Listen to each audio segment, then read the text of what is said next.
اور ترمذی میں ابن ماجہ میں حدیث ہے کہ حلال اور حرام نکاح میں گانے کا فرق ہے، جس میں گانا ہو وہ نکاح حلال ہے، جس میں نہ ہو حرام ہے۔ یہ خفیہ شادی تو اسلام کی روح سے تو زنا ہے جی، کیونکہ شادی جی بالکل شادی تو اعلانیہ ہوتی ہے۔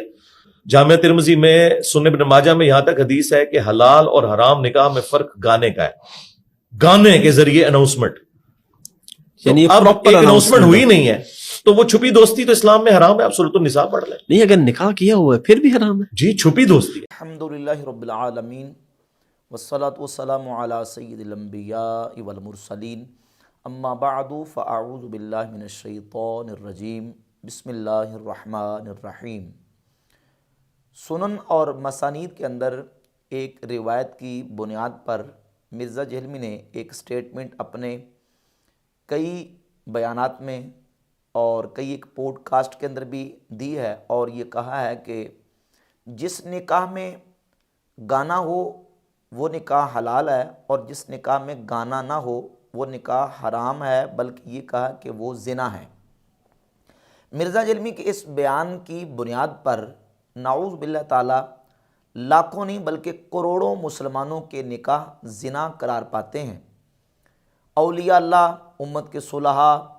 بلکہ صحابہ کرام رضی اللہ تعالی عنہم کے بھی وہ نکاح نعوذ باللہ تعالی زنا اور حرام قرار پاتے ہیں جس میں گانا نہیں ہوا یا اس میں دف نہیں بجائی گئی۔ اب جس روایت کی بنیاد پہ مرزا جہلمی نے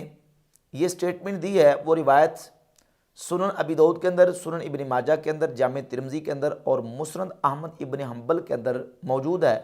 اور اس کے راوی ہیں حضرت محمد ابن حاتب رضی اللہ تعالیٰ عنہ صحابی رسول، جو کہ صغار صحابہ اکرام علیہ رضوان میں شمار کیے جاتے ہیں۔ محمد ابن حاتم رضی اللہ تعالیٰ عنہ صحابی فرماتے ہیں کہ رسول اللہ صلی اللہ علیہ وآلہ وسلم نے ارشاد فرمایا، فصلوا ما بین الحلال والحرام الصوت فی النکاح والدف۔ مختلف الفاظ کے ساتھ یہ حدیث کتب احادیث کے اندر مروی ہے کہ نکاح کے موقع پر آواز، یعنی وہاں لفظ صوت موجود ہے، اور صوت کا ترجمہ محدثین نے یہ کیا ہے اعلان کرنا۔ نکاح کے موقع پر اعلان اور دف بجانا یہ حلال اور حرام کے درمیان امتیاز ہے۔ اس روایت کی بنیاد پہ مرزا جہلمی نے اس کا ایک مفہوم یہ بیان کیا کہ جس نکاح کے اندر دف نہ بجائی جائے اور گانا نہ گا جائے وہ نکاح حرام ہے، بلکہ اس کو زنا قرار دیا۔ یہ جو مضمون اور مفہوم مرزا جہلمی نے اس حدیث کا بیان کیا ہے، اس حدیث کی جتنی شروحات شارحین حدیث نے کی، محدثین نے کی، ایک حوالہ بھی ایسا آپ نہیں دکھا سکتے کہ جس میں کسی امام، کسی محدث نے یہ کہا ہو کہ جس نکاح کے اندر گانا نہ بجایا جائے وہ زنا ہوتا ہے، اور نہ ہی اس حدیث کا یہ مفہوم اور مضمون نکلتا ہے، بلکہ اس میں نبی پاک صلی اللہ علیہ وآلہ وسلم نے تو ایک ترغیب ارشاد فرمائی ہے نکاح کے موقع پر اس کا اعلان کرنے کی اور اس کا اظہار کرنے کی۔ اب وہ اعلان اور اظہار کے طریقے کون کون سے ہیں؟ اس کا طریقہ یہ بھی ہو سکتا ہے لوگوں کو کھانا کھلا کے، لوگوں کو جمع کر کے، ان کا اجتماع کر کے، ان کو کھانا کھلا کے، ان کو ایک دوسرے کو مبارک دے کے، اور مباح قسم کے اشعار پڑھ کے یا دف بجا کے۔ یہ سارے طریقے ہیں اعلان اور اظہار کے۔ اگر یہ مضمون لیا جائے کہ نکاح کے موقع پر اگر گانا نہ گایا جائے اور دف نہ بجائی جائے تو وہ نکاح حرام ہوتا ہے یا وہ زنا قرار پاتا ہے، نعوذ باللہ تعالیٰ، تو العیاذ باللہ تعالیٰ اس سے تو لاکھوں کروڑوں مسلمانوں کے نکاح زنا قرار پائیں گے، بلکہ صحابہ کرام علیہ رضوان کے نکاح بھی زنا قرار پائیں گے جن نکاحوں کے موقع پر گانا نہیں بجایا گیا اور دف نہیں بجائے گی۔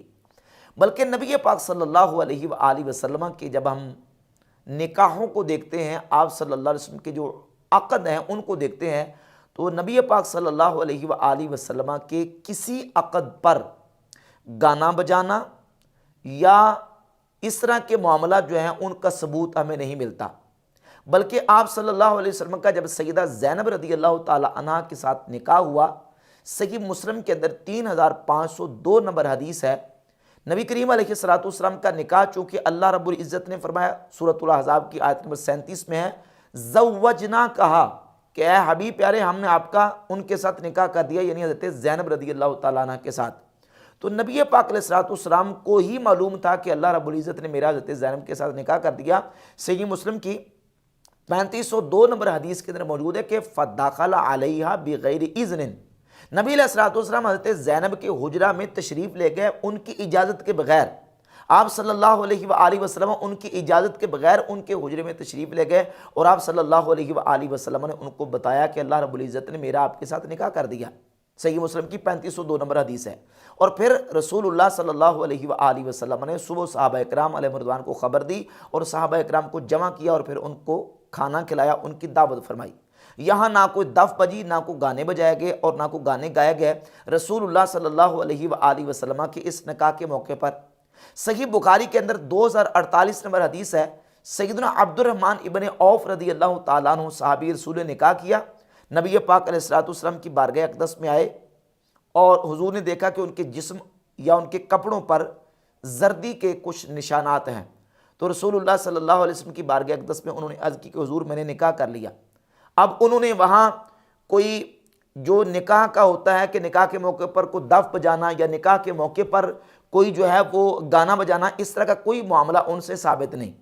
نکاح کے ارکان میں سے گانا بجانا یا دف بجانا یہ رکن ہے ہی نہیں۔ نکاح کے 2 رکن ہیں، ایجاب و قبول اور حضور شاہدین، یعنی گواہوں کی موجودگی میں ایجاب و قبول ہو جائے، جو کہ ارکان ہیں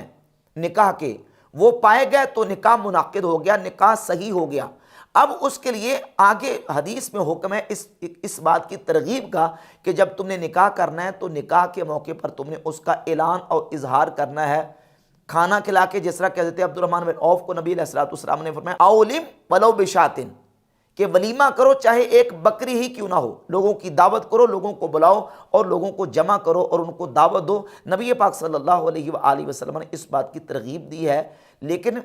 نکاح کے موقع پر گانا بجانا یا یہ ہے کہ دف بجانا، اس کو نکاح کا رکن قرار نہیں دیا گیا، نکاح کا واجب یا فرض قرار نہیں دیا گیا، بلکہ ترغیب ارشاد فرمائی گئی ہے کہ تم نے نکاح کے موقع پر اس کا اعلان اظہار کرنا ہے۔ اب اعلان اور اظہار کے کئی ایک طریقے ہیں، اور ان میں سے ایک طریقہ ہے لوگوں کو دعوت دے کے، لوگوں کو جمع کر کے، لوگوں کو بلا کے اور مباح قسم کے اشعار پڑھ کے لوگوں کو مبارکباد دے کے، یہ سارے طریقے نکاح کے اعلان اور اظہار کے ہیں۔ اور یہ جو حدیث ہے کہ فصل ما بین الحلال والحرام الصوت فی النکاح والدف، یعنی نکاح میں آواز بلند کرنا اور دف بجانا،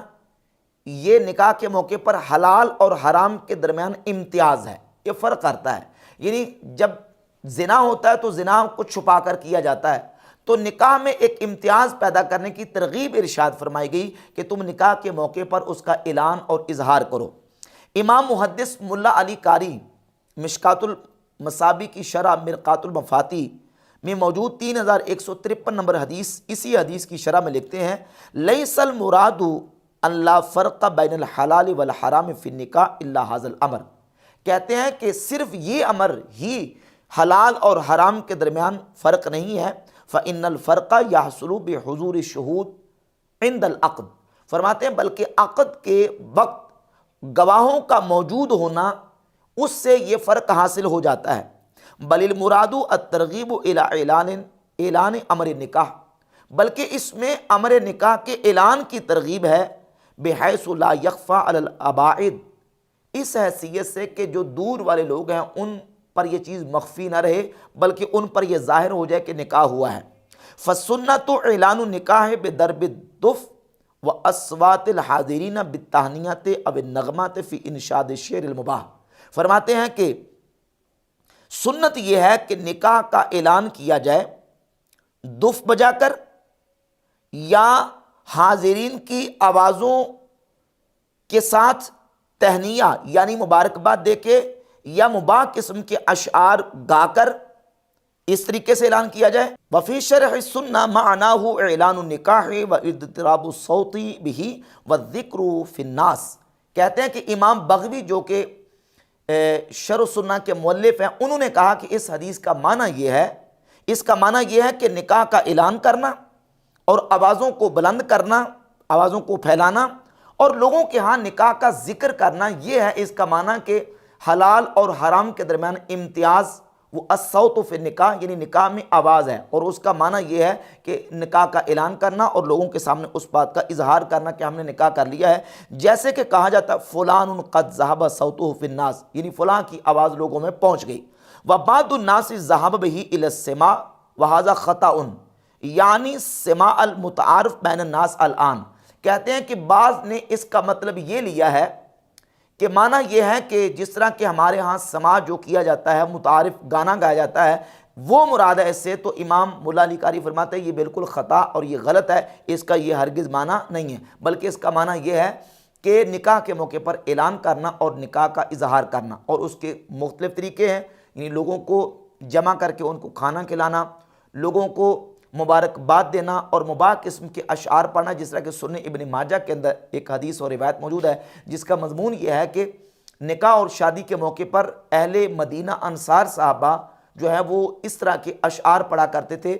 اتیناکم فحیانا وحیاکم، تو اس طرح کے اشعار پڑھ کے خوشی کا اور جو ہے نا وہ فرحت کا اظہار کرنا یہ امر مستحب ہے، اور جو ہے وہ اہل مدینہ انصار صحابہ کو پسند تھا۔ جس طرح کہ صحیح بخاری کے اندر 5162 نمبر حدیث ہے، ام المومنین سیدتنا عائشہ صدیقہ رضی اللہ تعالیٰ عنہ فرماتی ہیں کہ ہم نے ایک دلہن کو تیار کر کے ایک انصاری صحابی کے پاس بھیجا، یعنی ان کے ساتھ نکاح ہوا اور ان کی رخصتی ہوگی، تو نبی پاک صلی اللہ علیہ وآلہ وسلم نے اس موقع پر ارشاد فرمایا کہ تمہارے پاس کوئی لہو موجود نہیں تھا، یعنی تمہارے پاس کوئی اس طرح کا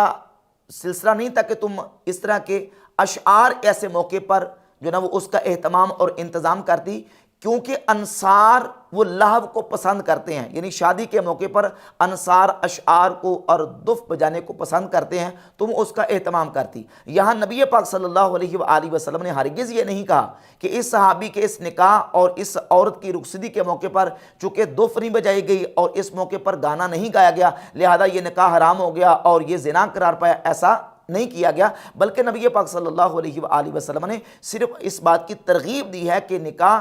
کے موقع پر اعلان کیا جائے اور نکاح کے موقع پر اشعار جو مباح ہیں وہ کہے جائیں، اور دف کے ساتھ اس کا اعلان اور اظہار کرنا یہ ایک مستحب اور امر مستحسن ہے، نہ تو نکاح کا رکن ہے اور نہ ہی یہ اس سے ثابت ہوتا ہے کہ نعوذ باللہ تعالیٰ جس میں یہ عمل نہ کیا جائے وہ زنا اور حرام قرار پائے۔ جس طرح کہ صحیح مسلم کے اندر، سنن ابی داؤد کے اندر اور دیگر کتب احادیث کے اندر ایک حدیث موجود ہے، رسول اللہ صلی اللہ علیہ وآلہ وسلم نے فرمایا فصل ما بین صیامنا و صیام اہل الکتاب اکلۃ السحر، رسول اللہ صلی اللہ علیہ وسلم نے فرمایا ہمارے اور اہل کتاب کے روزوں کے درمیان امتیاز سحری کھانا ہے، سحری کھانا ہمارے اور اہل کتاب کے روزوں کے درمیان امتیاز ہے، یعنی اس بات کی ترغیب دی گئی ہے کہ تم سحری کھاؤ، سحری میں برکت ہے، سحری میں تمہارے لیے فائدہ ہے، لیکن جو بندہ سحری نہیں کھاتا اور سحری کھائے بغیر اس نے روزہ رکھ لیا، نہ تو اس کا روزہ حرام قرار پاتا ہے اور نہ یہ کہا جا سکتا ہے کہ اس کا روزہ نہیں ہوا، روزے کی صحت میں کوئی شک نہیں، کیونکہ سحری کھانا یہ روزے کا رکن نہیں ہے، روزے کے لیے فرض اور واجب نہیں ہے، بلکہ سحری کھانا روزے کے لیے مستحب ہے، سنت ہے۔ جس طرح کوئی سحری نہ کھائے تو اس کا روزہ ہو جاتا ہے، روزہ درست ہوتا ہے، اسی طریقے سے اس حدیث کو لے لیں، دونوں کے الفاظ ملتے جلتے ہیں، فصل ما بین الحلال والحرام،